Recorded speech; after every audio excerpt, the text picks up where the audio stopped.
সুন্দর এক সবুজ বনে বসবাস করত এক চালাক টুনি পাখি।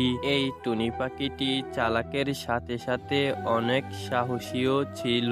এই টুনি পাখিটি যদি কোনো রকম বিপদে পড়ে যেত তাহলে সে কোনো সময় পিছনে আসতো না, সেই বিপদের সামনাসামনি হয়ে যুদ্ধ করত। আর টুনি পাখিটি যেখানে থাকতো তার পাশেই ছিল একটি গুহা। এই গুহাটি হলো একটি ভয়ানক অদ্ভুত গুহা। এই গুহা থেকে রাতের বেলায় ভয়ানক আওয়াজ আসতো। টুনি পাখি যখন তার বাসায় থাকতো তখন সেই গুহা থেকে আওয়াজ পেত। এসো এসো, কেউ কি আছো? এই খাবারটি খেয়ে যাও। এই খাবারের জন্য আমি যে যেতে পারছি না। এসো এসো। টুনি পাখি যখন গুহার ভেতর থেকে এইরকম ডাক শুনতো টুনি পাখি অনেক ভয় পেত। এরপর টুনি পাখি বলতো, আমি কিছুই বুঝি না, এত গভীর রাতে এই গুহা থেকে কে ডাকে? অনেকদিন ধরে তো বাঘকেও দেখা যাচ্ছে না।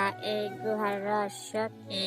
এইখানে আমি থাকি, আমার খুব ভয় করে এই ঘটনা। কাল চিল রাজার কাছে গিয়ে এইসব সব বলতে হবে। টুনি পাখিটি এইখানে একাই থাকতো, তার এইরকম ডাক শুনে ভয় করতো।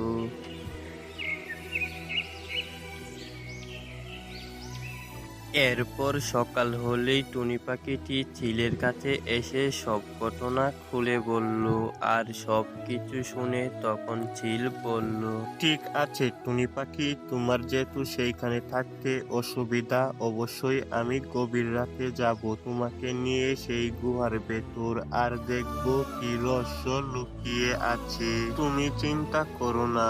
এইরকম কথা শুনে তখন টুনি পাখি বলল, যাক চিল মশাই, আপনার কথা শুনে আমি অনেক খুশি হয়েছি। আমি আপনার অপেক্ষায় থাকবো।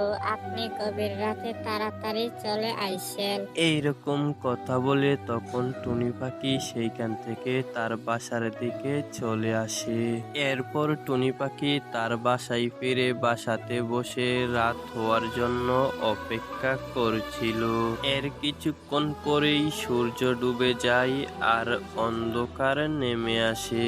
অন্ধকার রাতে চিল রাজা আসলো টুনি পাখির বাসায়। এরপর চিল রাজা বলল, টুনি পাখি, আমি চলে এসেছি, কিন্তু এইখানে তো অনেক অন্ধকার। এখন তাড়াতাড়ি চলো যাই। রাজা মশাই, যাব তো, কিন্তু আমার অনেক ভয় করছে। ওই গুহার ভেতর অদ্ভুত যদি কিছু থেকে থাকে আর আমরা যদি মারা পড়ে যাই, একবার ভেবে দেখেছেন? দেখো টুনি পাখি, তুমি এখানে একা থেকেছ, ভয় পাওনি। এখন আমি এসেছি, তুমি ভয় পাচ্ছ। আমি তো আছি, তোমার কিছুই হবে না। তুমি আমার সাথে এসো। ঠিক আছে মহারাজ, আমি আপনার সাথে যেতে প্রস্তুত। এখন তাহলে চলুন যাওয়া যাক গুহায়। এরপর চিল মহারাজ আর টুনি পাখি সেইখান থেকে উড়ে যেতে লাগলো সেই গুহার দিকে। এরপর তারা গুহার ভেতর ঢুকে দেখতে পেল অদ্ভুত একটি বাঘ। শুধু তার মাথা দেখা যাচ্ছে, পুরো বডি নেই। Welcome welcome. আমি আমার দুজন মেহমানের জন্যই অপেক্ষা করছিলাম। তোমরা চলে এসেছো, এই নাও, এই খাবারটি খেয়ে নাও।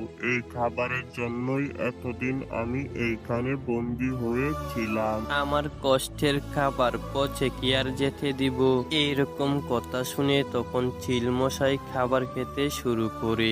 আর টুনি পাখি যখন দেখলো চিলমশাই খাবার খাচ্ছে তখন টুনি পাখিও খাবার খাওয়া শুরু করলো।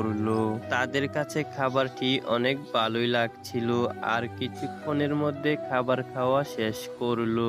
এরপর বাঘটি বলল, তোমাদেরকে ধন্যবাদ আমার খাবারটি খেয়ে নেওয়ার জন্য। আমি মারা গিয়েছি, তাই এই কষ্টের খাবারটি রেখে যেতে পারিনি।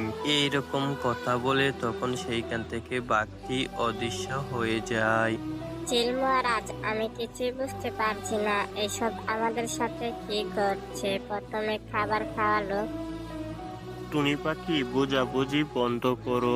আগে তাড়াতাড়ি এই গুহা থেকে বের হও, পরে তুমি বুঝে নিও।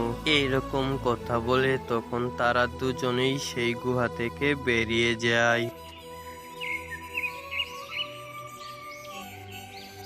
এরপর তারা সকালবেলায় বুঝতে পারে বাঘটি অভিশপ্ত ছিল।